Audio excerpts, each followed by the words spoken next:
The age-old question, debit cards versus credit cards. Which one should I get and what in the heck is the difference?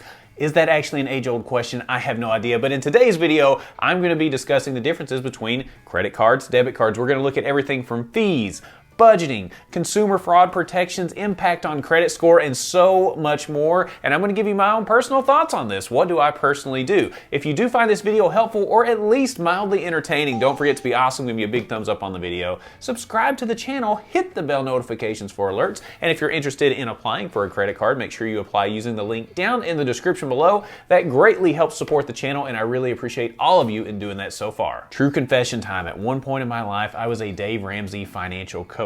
I helped people get out of debt and talked about the virtues of debit cards. But since that point, I've done more research and have been converted to the dark side.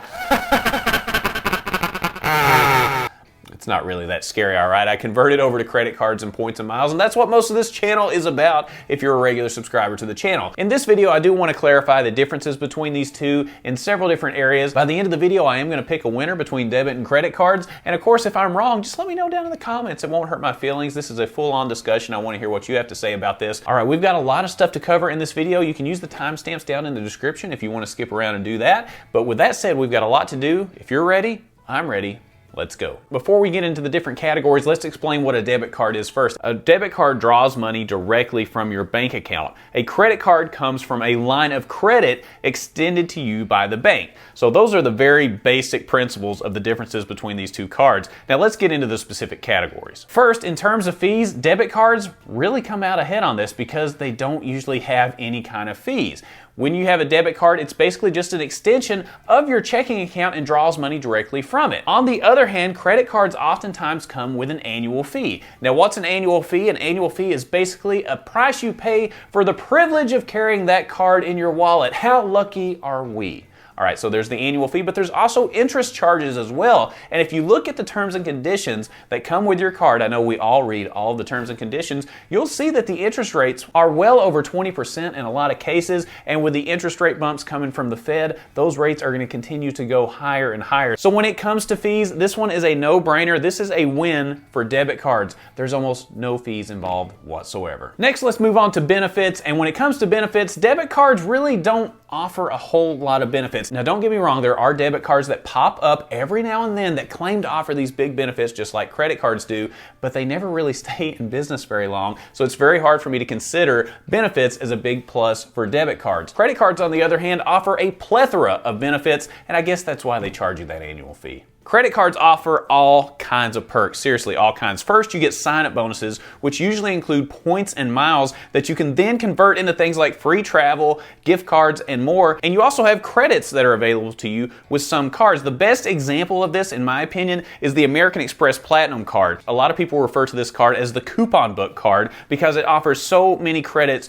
for so many different services and products. Some cards even offer elite level status with airlines and hotel brands, which make your travel experience even better, and card issuers are getting even more creative, offering access to special events and promos based on what cards you have. A really good example of this is Ticketmaster, where they will have pre-sales for certain concert events if you hold a specific American Express card. So you'll actually get a pre-sale before tickets go on sale to the general public. So again, there are a lot of different benefits associated with credit cards. Debit cards, really not much of anything in all honesty, so for this one, it's an easy win for credit cards. This next category, I think, is a real distinct difference between these two types of cards, and that is in consumer and fraud protections. So with a credit card, as long as the customer reports the loss or theft in a timely manner, their maximum liability for purchases made after the card disappears or is stolen is $50. In a similar vein, the Electronic Fund Transfer Act gives debit card customers the same protection from loss or theft, but only if the customer reports it within 48 hours of the discovery that the card is missing. After 48 hours, the liability rises to $500, and after 60 days, their liability has no limit. Another important component is the Fair Credit Billing Act, and this allows credit card users to dispute unauthorized purchases or purchases of goods that are damaged or lost during shipping. If that item instead was purchased with a debit card, then the charge cannot be reversed unless the merchant is just in a good mood and is willing to do so. And beyond that, debit card theft victims do not get their refund until an investigation has been completed.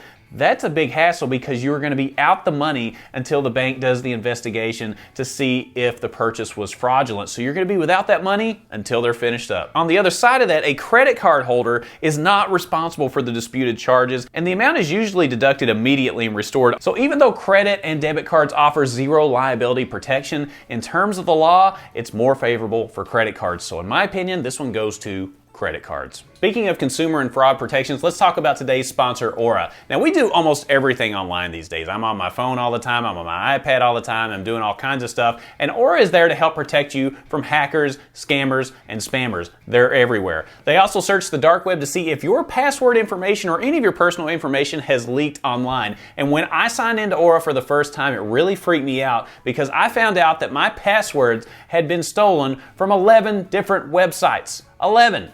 That's a lot. So those are out there on the dark web. Fantastic. What do I do about that? Now I'm worried about my personal information. Well, Aura also has identity theft protection as well, and they alert you if they see any unusual activity in your credit report. And this is really helpful because whenever I'm signing up for a new credit card, I instantly get an alert from Aura to say, hey, somebody's opening a new line of credit. Somebody used your name for an application. That's a pretty big deal. You've seen me do Watch Me Apply videos on this channel. What you don't see is when I hit that application, I'm getting an alert on my phone from Aura telling me that something has changed with my credit, and that is peace of mind for me. I absolutely love that. Identity theft is a huge issue right now. All of you know that I've had my identity stolen, and it stinks. It is no fun, and Aura is there to protect you. Their VPN allows you to stay anonymous online by keeping your browsing history and personal information safe and encrypted, and their antivirus software blocks malware and viruses before they infect your devices. So they cover you on the dark web, they have their VPN, antivirus software, identity theft protection.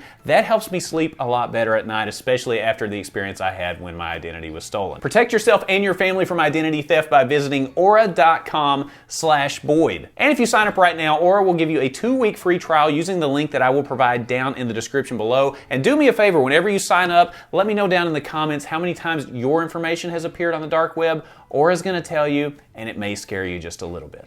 Moving on to the next category, let's talk about how each of these cards impacts your credit score. Now, a debit card shouldn't impact your score hardly at all. It shouldn't really make a move whatsoever on your credit score. Now, a credit card, on the other hand, can have a significant impact both positively and negatively depending on how you utilize that card. With credit cards, there can be both good and bad impact on your overall credit score. On the bad side, if you want to eliminate that, don't have high credit utilization. If you have too many hard inquiries, especially in too short of an amount of time, that can also negatively impact your credit. Unpaid balances can also sink your credit score. On the positive side for credit cards can really help you build your credit history, and it shows that you're willing to pay back money and make payments on time if you do this correctly. By doing that, that's going to give you more access to things like lower mortgage rates, lower interest rates on car loans, and save you thousands of dollars over the life of those loans. So it's something to consider. Yes, credit cards can have a negative impact when they're not used correctly, but man, they can really help you out and save you thousands, tens of thousands of dollars over the life of a mortgage or a car loan. So in my opinion, I like to win here for credit cards. Now let's move over to budgeting. And when it comes to debit cards are very budget friendly because essentially all you have to do is look at your bank account, look at the transactions, and work out your budget. You don't have to sign in to multiple accounts. You don't have to click on multiple cards to see what purchases were made. This will also make it easier to work with a spouse. So if you have a spouse or a partner that you're working with, it's really easy to work together to see your bank transactions, especially if you have a joint bank account. So as far as budgeting goes, it's hard to beat a debit card because credit cards, on the other hand, especially if you have 10, 15, or even 5 credit cards, let's be honest. You have to click on different accounts, you have to click on different cards, and if your spouse has their own set of cards, then you don't even know what they're spending half the time unless you click into their accounts and see, because it's not coming out of the same joint account. Debit cards just quite frankly make it a lot easier to budget, especially with someone else, and they also integrate better with a lot of apps that are out there like EveryDollar, because all those apps have to do is connect to one single bank in order to track those transactions. It just makes things a lot easier. So in my opinion, this one is a no-brainer. When it comes to budgeting, debit cards are the winner. And moving on to the final category, I was trying to figure out kind of a miscellaneous or an all-encompassing category, and we're going to call this one just the intangibles category. What are the intangibles of a debit or a credit card that make them a better fit for one person or another? First of all, let's talk about car rentals, and this is important especially if you travel a lot.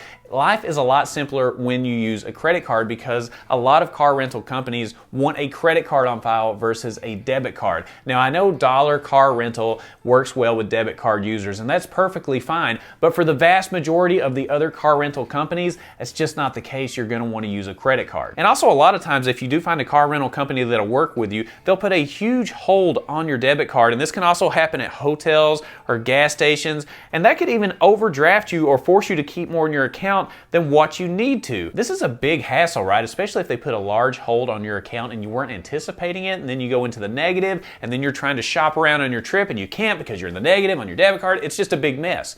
In short, credit cards are much easier when it comes to travel. Debit cards, on the other hand, are very, very simple. If you like a simple, clean life, worry-free about what balances are on multiple cards, and you just want to keep up with one card, then this is going to be a pretty easy way to go because it makes budgeting simple, as we mentioned earlier, and you don't have to keep up with multiple logins on multiple accounts and worry what your spouse has on their accounts. It just makes life a little bit easier. You also don't have any debt from overspending because you're only spending what's in your account. You also don't have to keep up with all those credit card benefits. You know, we talk about a lot of benefits with credit cards on this channel, but frankly, they are hard to keep up with sometimes, especially as you accumulate more and more cards. So keeping up with those benefits can be a little bit of a problem. And hey, another benefit, you don't have to buy a gigantic wallet because you only have your debit card. So you don't need to buy these gigantic wallets that hold 7, 8 cards. You only need a wallet for one card and maybe a couple of pieces of ID or something like that. So in short, it just makes life simple. It depends on what you appreciate,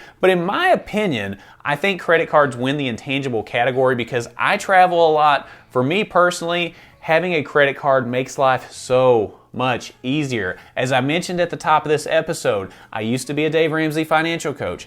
I used to only carry around a debit card, and it was a pain in the butt sometimes to get anything done when it came to travel. So trust me, I have experience in both of these, and credit cards win in this category hands down. Well, let me know what you think about this video. Hopefully you saw some differences between the debit and the credit cards, especially for people that are new to points and miles or budgeting or finance. I wanted this to be a tool for people to help make a decision on what fits them best. As you can see, there are use cases for both credit cards and debit cards. So figure out what works best for you. Just because I like credit cards doesn't mean that you have to use them whatsoever. Never follow somebody's advice blindly. Look at your particular situation, work with your spouse or partner especially, and see what works for both of you. At the end of the day, that will make life a lot easier if you communicate and work together. If you disagree with anything I said in this video, leave that down in the comments below. That'll definitely help people out. I want this to be more of a conversation with everybody because we do have a lot of new people that are following the channel, so anything you leave down there will help somebody out. Keep in mind, if you are interested in applying for a new credit card, make sure you apply using the referral link down in the description below.